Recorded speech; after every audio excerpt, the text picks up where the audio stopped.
And you're now tuned in to the I Don't Know Who Podcast Season 2. Welcome back, guys.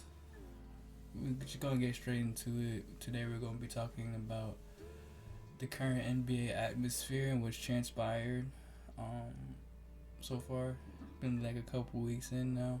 Leave a like, comment, share, subscribe, and do all that good stuff for me. For the first topic of the day, we're going to be talking about the Los Angeles Clippers. The Clippers, as of today, as of this date, which is Monday, they haven't won a game. James Harden has averaged 13.5 points per game with 4 assists, 5 rebounds since then. Not numbers that we're used to Harden getting, but this is probably more so the consequence of him not participating in off-season, preseason, so he's probably might just be getting into the groove of things.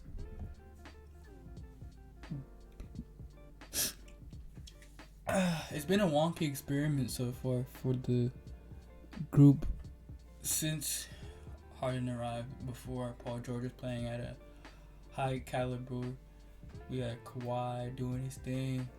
The depth made more sense because they had wing players, so even when they were small, it's still a bunch of guys with a little bit of size and intangibles to guard the interior. Whereas now their team is a lot smaller and they have to rely a lot more on Zubac throughout these minutes. They could desperately use a backup big, especially one that could roll with James Harden during these pick and rolls that they run and stuff of that nature. So Harden could get easy looks for the roll man.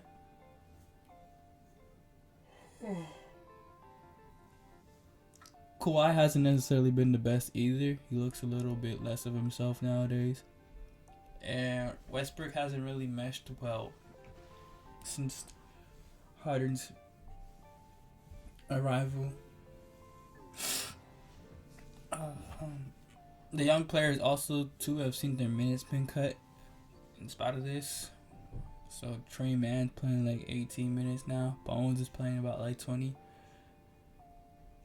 It's a lot to adjust to so early on into the season, especially given the circumstances.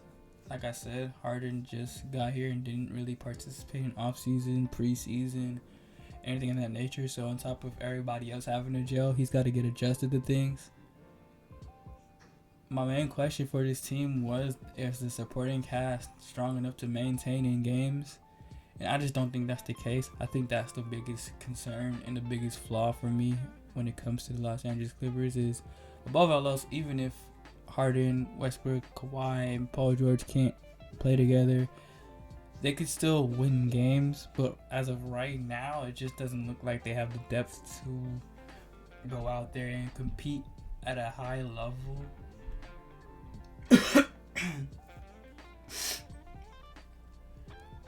When we talk about trades and transactions that happen in this league, it's pretty important to note who leaves. And I say that because, like I had said, the depth that the Clippers had made sense when they played small ball. They now essentially have a roster with a bunch of guards and PJ Tucker.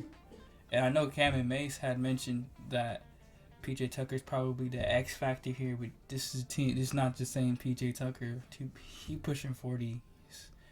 It's not like LeBron pushing 40, where LeBron still dominates and controls the game. PJ Tucker is really just immersed into a role. He's been that his entire career, and now we're seeing Father Time come in a little bit, so he isn't as crafty of a corner guy. And defensively, he's just not really up to par as much as he used to be.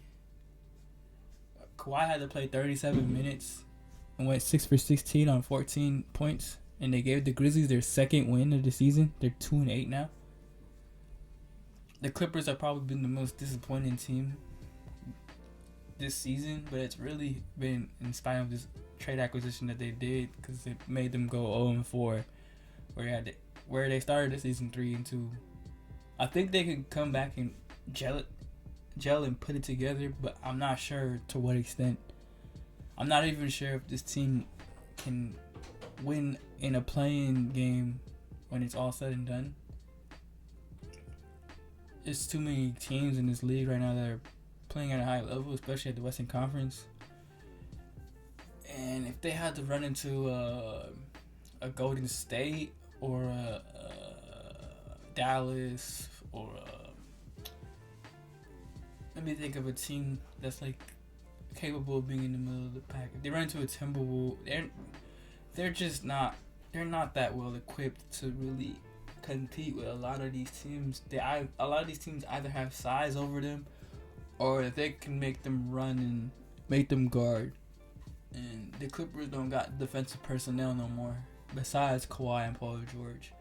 Whereas before, you still had Batum, Covington. You guys to throw out there to combat that problem.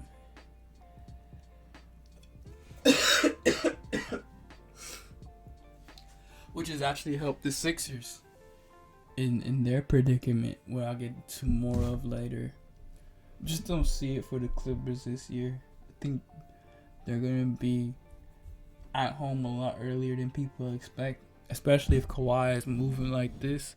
I think Kawhi is really the X factor at this point because they really need him to play at an all-star level. They need 28 points a game. They need 28 points per game, Paul George, but they need 28 points a game from Kawhi as well. Something of that nature where both those guys are really getting their game off, because both of those guys are going to be key for this team to work like how they have been for the past like 4 or 5 seasons. So the moment they stop playing games or get hurt, things of nature that tend to happen with these guys, it's going to be rough to catch up from. And this is why you want to have as good of a start to the season as you possibly can, so when or if things of that nature happen, you have stability and kind of like leeway to make that okay. But they're currently all healthy, and instead now they have to figure out how to get wins and how to compete at a high level with these teams.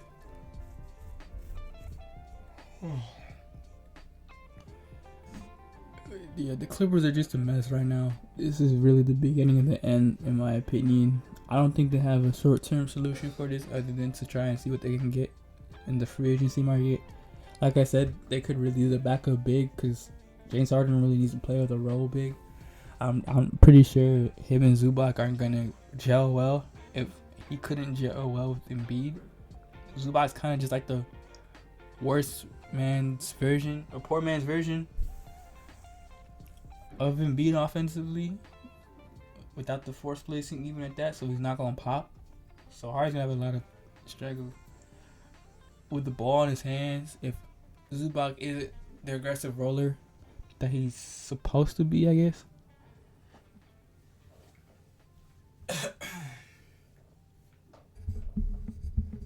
The Sixers, however, have seemed to be the beneficiary of the trade.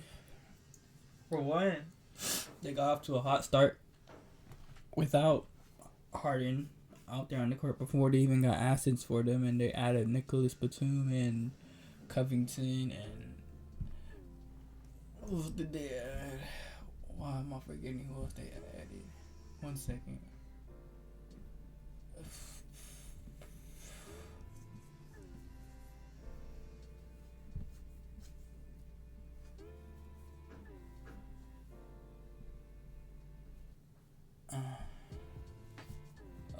Covington. They added Covington. They added Nicholas Batum, who starts for them currently.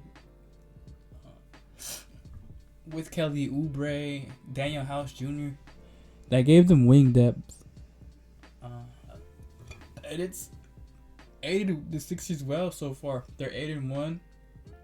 Tyrese Maxey's been a dog. He just went and got 50. And he's really stepped up as a playmaker as well. I think Tyrese Maxey is almost a shoe lock in for a most improved player candidate, because he stepped up at a really high level for the Sixers roster. both as a scorer and a playmaker. Scoring more on the ball, not being afraid to attack perimeter defenses. Yeah, also manipulating defenses with the ability to play make. And this is kind of what we've been waiting for from Tyrese Maxey. So it's good to see that he's evolved and really has stepped up and got his game off. Joel Embiid looks like a MVP candidate as well so far this season. He's still playing stifling defense. One of the best drop bigs in this league, if not the best. Runs the drop coverage perfectly. Great cat and mouse player. Also just crazy offensive intangibles. It's really hard to stop Embiid from getting to a spot and scoring and rising over players. He's really looked like the MVP candidate so far this season. One thing I will give Embiid credit for too is his improved playmaking. I think he's averaging like 6 assists this season, somewhere around that line, which is impressive given that Embiid has had difficulties in the past passing out of the post when double teamed. It's good to see that he's making quicker decisions, quicker reads, and is resulting in baskets for the Sixers. So I think that the Sixers' hot start can be sustainable. This is more or less what I was talking about in the past podcasts, where I thought the Sixers could still maintain and keep afloat even without James Harden out there. And we're seeing it manifest in real time, and I think it's something that's sustainable and could keep transpiring.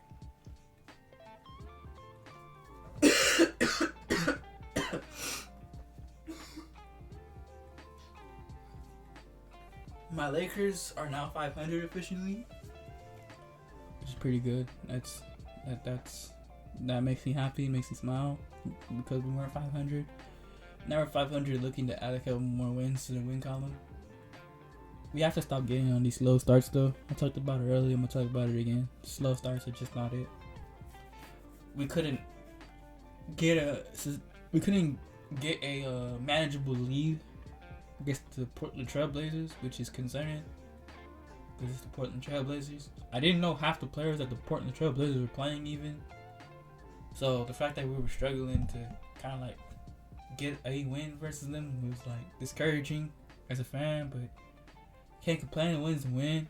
We just gotta really make sure we do a better job at starting games off stronger and asserting ourselves. Defensively speaking, I like what Cam provides and everything, but if we can't get it from our guards, then it's not gonna be a successful season. Everybody gotta do it. You gotta beat the whole roster. It can't just be the specialists. It can't just be AD. It can't just be a Cam or a Vanderbilt. It's gotta be all 5 players on the court. All 5 players on the court gotta want it. All 5 players on the court gotta want to make a play. And that just hasn't really necessarily been the case defensively for us so far. And then offensively, we haven't executed. We get into stretches of games where we just can't put the ball on the rim. A lot of it's due to just like missed shots, but also bad decision making, not getting AD the rock earlier enough. There's no reason why D'Angelo can't average 8 to 9 assists playing with AD. Pretty sure like every point guard who's played with AD at least got like 6 or 7, even like Jerry Jack. So I hope like D'Lo kind of slows the game down for himself. Sees where he can attack more and where he can play make more, because he's good at it. It's not like he can't play make and distribute the pill. It's just more so like slowing the game down for him.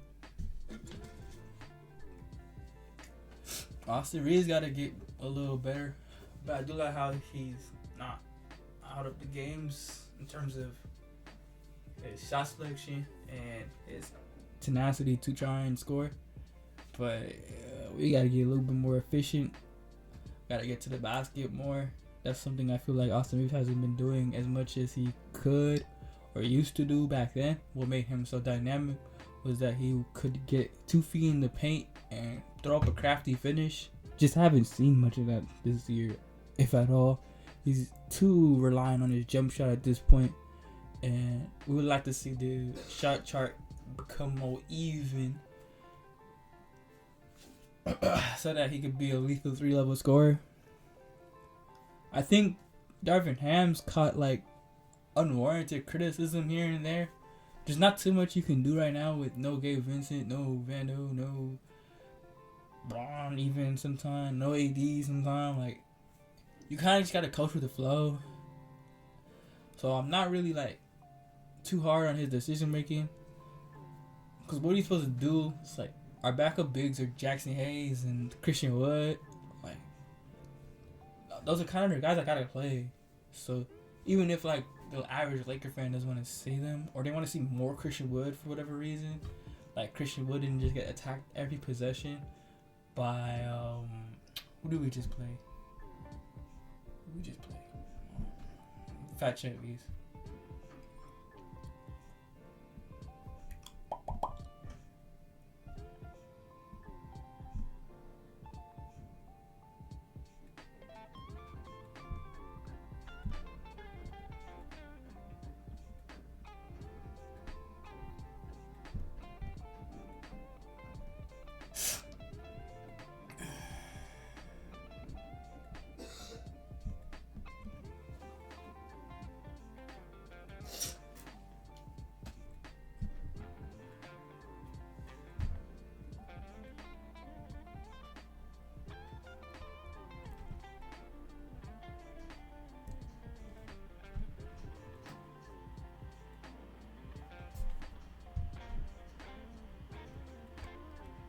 Everybody's been asking for more Christian Wood minutes, but when we played the Suns on Friday, I don't know if people have done noticed, but a lot of the time Christian Wood was out there, he was getting targeted on defense, and it led to baskets. Bradley Beal had a cool time getting by Wood. I think he had a shift on him too, if I'm not mistaken. Is that him or D'Lo?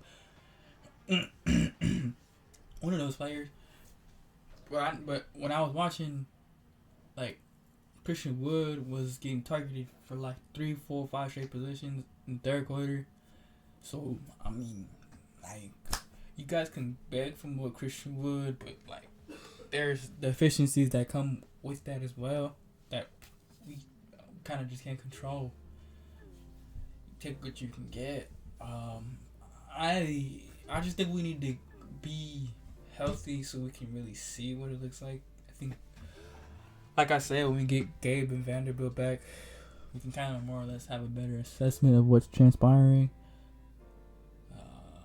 Roy has given us a little bit since he's returned, but I would like to see him get into that playoff Roy mode where he just uber efficient, not afraid to knock down the three. That's been what we've been missing from Roy so far. When he was playing in the playoffs last season, he was not scared at all to shoot the tray ball. He was shooting the tray ball and convinced it was going in, and that's more or less the energy I want to see right now.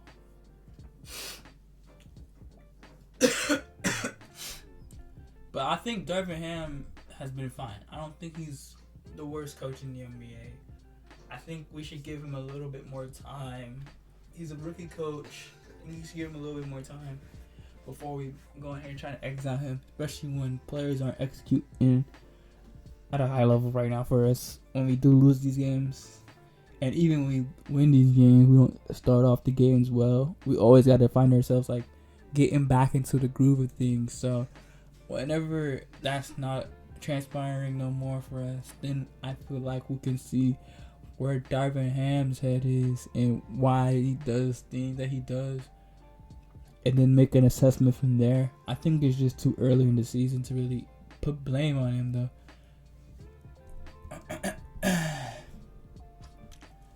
That's just me though. Before we get out of here, I do want to mention the Indiana Pacers, and they've been the most surprising team to me so far this season. I saw them beat the Cavs, seen them beat who else did they play a couple of days ago?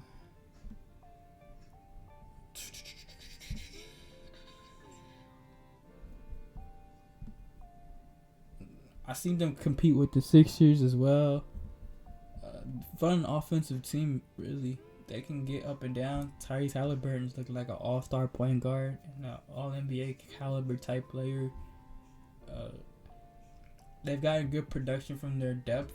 So guys like Neesmith has stepped up. Benedict's obviously a good young player. Nick Vaughn, good player from Miles Turner. It was the Bucks they also had beat. They beat the Bucks. I seen them do that too.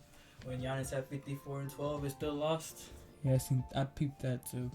It's just really the depth with Indiana. They have 9-10 players that they're playing right now, and they're all kind of like efficient, playing at a high level. You seen Buddy Hield, Bruce Brown.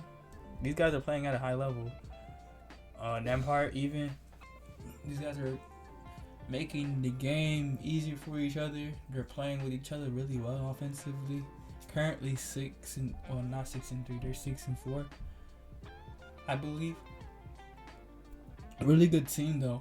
I like the energy that's coming from Indiana. I think if they can keep this going, they'll be up there in the playoffs. Whereas I said Magic would be the team in the top 6. It's looking like Indiana is more well equipped to secure that. Number 1 offense so far in the league as well. I gotta give credit where credit is due. That's probably my most improved team. I appreciate everybody for tuning in for real though. It's been your boy IDK Hoop. I'll catch you on the next one.